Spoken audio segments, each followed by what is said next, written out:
Very very important question है। Points of P हमारे पास student है 4 माइनस 5, क्यू के पॉइंट्स 7 5 एंड देन आर के जो पॉइंट्स हैं 10 15 आ रहे हैं। तो ये हमने प्रूफ दैट करना है कि ये एक ही लाइन के ऊपर तीनों पॉइंट्स पी क्यू आर तीनों एक ही लाइन के ऊपर इंटर जो है वो लाई करते हैं। तो ये हम इसको क्या करते हैं जी स्टूडेंट प्रूफ करते हैं। सपोज करो कि ये हमारे पास लाइन है, ये देखें स्टूडेंट, तो ये एल लाइन है। तो यहाँ पे हमारे पास एक पॉइंट है, यहाँ पे एक, यहाँ पे हम ले लेते हैं।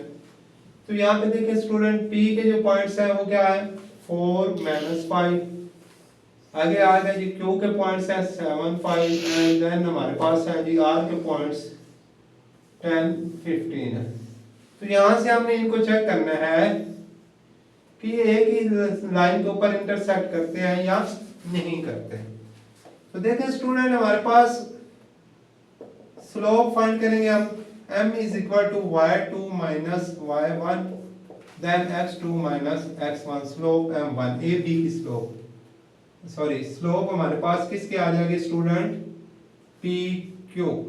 तो देन p q हम 1 के इक्वल लेस सपोज कर लेते हैं हम। तो y2 हमारे पास क्या आ रहा है student 5 minus 5 and then 7 minus 4, 5 plus 5 ये कितना आ गया हमारे पास 3 10/3। इसी तरह देखें स्टूडेंट आगे स्लोप हमारे पास आ रही है जी क्यू आर m2, इसको चेकआउट करते हैं जी y2 minus y1 x2 minus x1।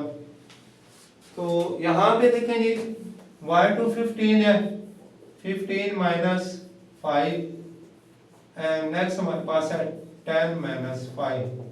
तो ये देखें स्टूडेंट हमारे पास 10/5 आ रहा है, सॉरी 10 माइनस 7, 10 माइनस क्या आ रहा है 7, तो ये 10/3 आ गया 3। तो ऊपर भी हमारे पास 10/3 आ रहा है, नीचे भी क्या आ रहा है 10/3। तो ये स्लोप्स आपस में इक्वल है, तो हम कह सकते हैं since m1 slope is equal to m2 slopes are, यानी कि जो लाइंस हैं वो आपस में क्या हो सकती हैं एक ही लाइन के ऊपर सेम लाइन कर रहे हैं 10/3 10/3। तो हम कह सकते हैं कि points the points p q r lie on same line। Are that clear student? तो आगे नेक्स्ट देखें क्वेश्चन नंबर 3 स्टूडेंट हमारे पास है। आगे नेक्स्ट जो हम डिस्कस करने जा रहे हैं क्वेश्चन नंबर 3 एक्सरसाइज 7.2 है। इसमें कहा है फाइंड k, यहाँ पे हमने k की वैल्यू फाइंड करनी है।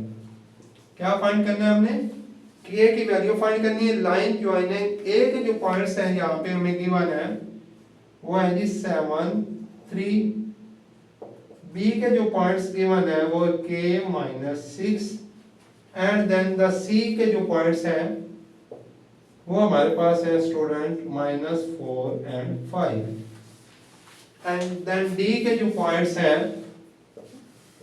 वो हमारे पास है स्टूडेंट -4 एंड r। तो यहाँ पे उसने दो हमारे पास कहा कि r पैरेलल, ये जो पॉइंट्स हैं हमारे पास क्या है r पैरेलल एंड परपेंडिकुलर। तो टू फॉर्म के अंदर वो कह रहा है कि फर्स्ट में उसने हमें क्या कहा है पैरेलल है, सेकंड में उसने क्या कहा है परपेंडिकुलर्स दोनों में, एंड देन थर्ड में उसने कहा है नन। तो ये हमने शो करके इसमें से k की वैल्यू क्या करनी है स्टूडेंट फाइंड करनी है। तो हम क्या करेंगे स्टूडेंट कि फाइंड सेम फार्मूला हम लगाते हैं जी स्लोप फर्स्ट ऑफ ऑल हम फाइंड करते हैं m1। तो हमारे पास स्लोप क्या आएगी ab, किसकी स्लोप हम फाइंड करने जा रहे हैं ab, x2 sorry y2 minus y1 then x2 minus x1। तो देखें स्टूडेंट हमारे पास हम इसकी स्लोप फाइंड की ए बी की तो -6 -3 एंड k -7। तो यहाँ से अगर हम इसको अटेम्प्ट करते हैं तो ये हमारे पास आ गया जी -9/k -7। इसी तरह स्टूडेंट आगे देखें जी सी डी की जो है सी डी पे जब हम जाते हैं स्लोप फाइंड आउट करते हैं ये हम लेंगे m2 तो y2 y1 and then x2 x1।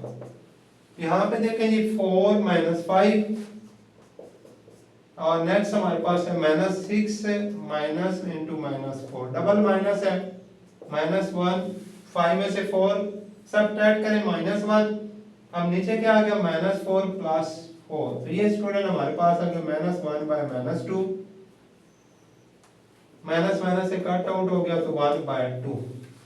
ये दोनों स्लोप्स हमने स्टूडेंट फाइंड कर ली हैं। अब हम ये देखते हैं कि ये देखें पैरेलल परपेंडिकुलर या नॉन, दोनों चीजें हम इस पर डिस्कस करते हैं। फर्स्ट ऑफ ऑल जो मैं डिस्कस करने जा रहा हूं कि ये हमारे पास m1 not equal to m2। देखें student -9/k -7 is equal to 1/2। तो ये नॉट इक्वल है, यहाँ पे k की वैल्यू जो है वो कुछ भी आ सकती है। तो इसके अकॉर्डिंग अगर हम इसको हल करते हैं तो ये आपस में इक्वल पैरेलल होंगे जब पॉइंट्स हमारे पैरेलल हैं। तो यहाँ से हम क्रॉस मल्टीप्लाई करें तो यहाँ पे k -7 स्टूडेंट हमारे पास -9 × 2 तो k इज इक्वल टू -18 9 2 18 -7 इधर आके +7 तो k की वैल्यू हमारे पास स्टूडेंट क्या आ गई -11 when points are given points are parallel. First हमारे पास जो है फाइंड हो गया। देन हम नेगेटिव सेकंड पे जाते हैं कि when points are perpendicular then हम क्या करेंगे जी व्हेन परपेंडिकुलर होंगे तो m1 m2 is equal to -1। तो अब m1 की प्लेस के ऊपर क्या आ गया मेरे पास -9/k -7 multiply 1/2 is equal to -1। देखिए m2 की वैल्यू 1/2 है और m1 की प्लेस के ऊपर -9/k -7 है। यहाँ पे हम स्टूडेंट देखें अब -9 को मल्टीप्लाई करें -9/2 को मल्टीप्लाई करते हैं 2k -14 इज इक्वल टू -1। देखें स्टूडेंट हमारे पास यहाँ पे अब अगर हम इसका क्रॉस मल्टीप्लाई करते हैं तो ये हमारे पास क्या आ जाएगा -1 को इस 2 से -2k plus 14 then 9 1s are -9 तो यहाँ से -2k -9 -14 और यहाँ से k की वैल्यू आ गई -23/-2 माइनस से कट गया तो k की वैल्यू हमारे पास क्या आ गई 23/2। तो देखें when points given are perpendicular then k is equal to 23/2 when points are parallel तो हमारे पास क्या आ गया गिवन पॉइंट्स k -11 के इक्वल आ गया। तो अब तीसरी जो है वो नन का मतलब है कि ये इक्वल नहीं है कि ना ये पैरेलल है ना ये परपेंडिकुलर है। तो उस इस शेप के अंदर भी क्योंकि ये इक्वल नहीं आ रहे तो हम यहाँ पे लिखेंगे कि m1 जो है m2 के वो इक्वल नहीं है तो उससे भी k की वैल्यू हम फाइंड आउट कर सकते हैं। All that clear student.